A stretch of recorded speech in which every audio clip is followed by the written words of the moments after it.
क्या कर रहे हो? छत पे जाके अखबार पढ़ूंगा। बस यही करो। तुम्हें पता भी है कि बहू क्या गुल खिला रही है।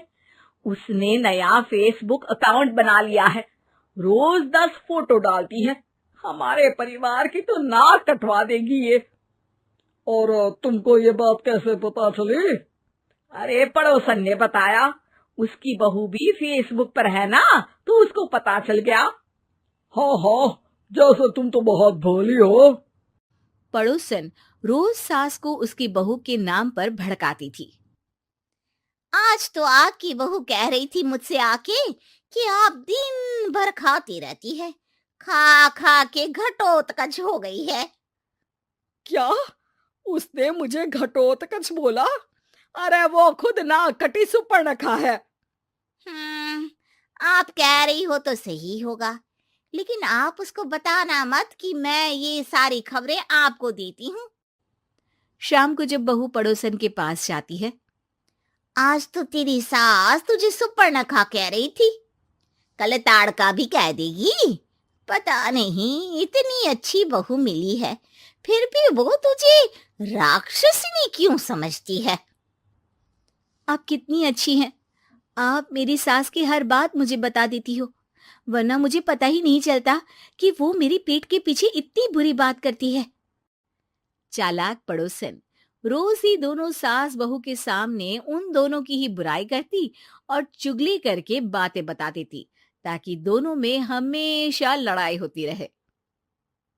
आपने तो बस छत पे बैठ के अखबार पढ़ना है और चाय के घूंट पीना है। बहू की वजह से मुझे तो जहर के घूंट पीने पड़ रहे हैं। कल वो मुझे मोटी घटोत्कच बोल रही थी। तो तुम भी तो उसको नाक कटी सुपर्णखा बोल देती ना। हाँ हाँ, वही बोल दिया मैंने उसे। आप मुझे कितना समझते हो। हम्म, बहुत अच्छे से। अब मुझे वो ये बात पड़ोसन ने बताई ना, वही तो है आपकी शुभ चिंतक। पर मैं इस बहू को ना सबक सिखा के ही रहूंगी।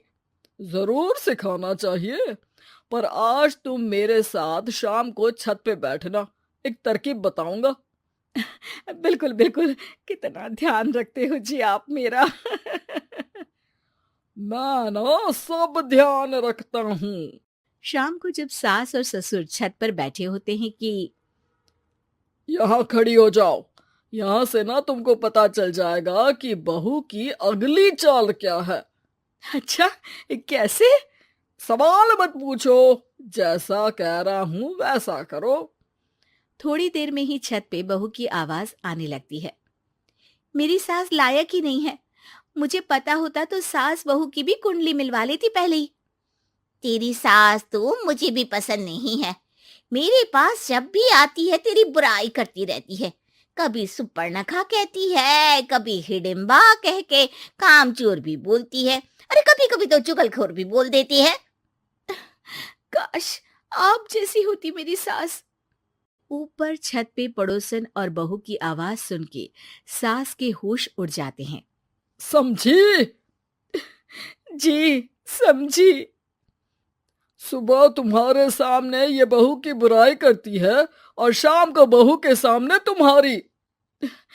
मतलब आप सिर्फ अखबार नहीं पढ़ते, सारी खबरें भी रखते हैं। अब तो इस पड़ोसन को भी सबक सिखाना पड़ेगा। शाम को सास बहू को जाके पड़ोसन की साजिश के बारे में बता देती है। हाँ, मुझे माफ कर दो माँ जी। तुम भी अपनी माँ जी को माफ कर दो, इन्होंने भी तो तुमको बहुत कुछ कहा है। अरे बस बस, अब ये सोचो कि पड़ोसन को सीधे कैसे करना है। अगले दिन सुबह पड़ोसन सास का इंतजार कर रही होती है, लेकिन वो देखती है कि वहां सास और बहू एक साथ आ जाते हैं। अरे अरे, आज दोनों एक साथ। हाँ, सोचा कि बहू की पीठ पीछे बुराई करने से क्या फायदा, मुंह पे ही बोलती हूँ मैं। हाँ, मैंने भी सोचा आपको 2 बार मेहनत करनी पड़ती है, एक ही बार में काम खत्म कर लोगी। हैं? वो मैं आप लोगों को कैसे पता चला?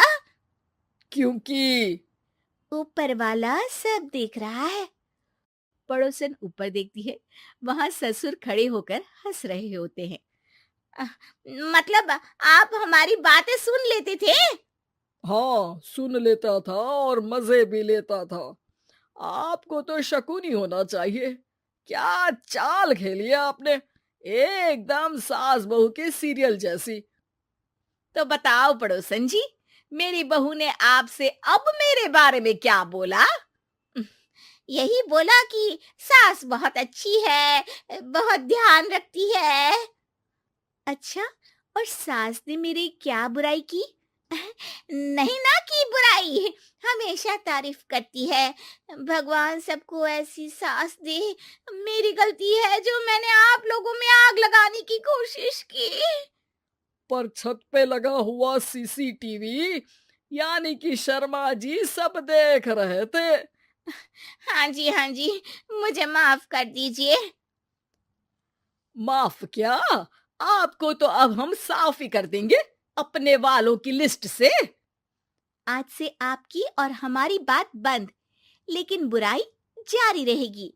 अब आपकी हरकत के बारे में पूरे मोहल्ले को बताना तो पड़ेगा ना आंटी जी।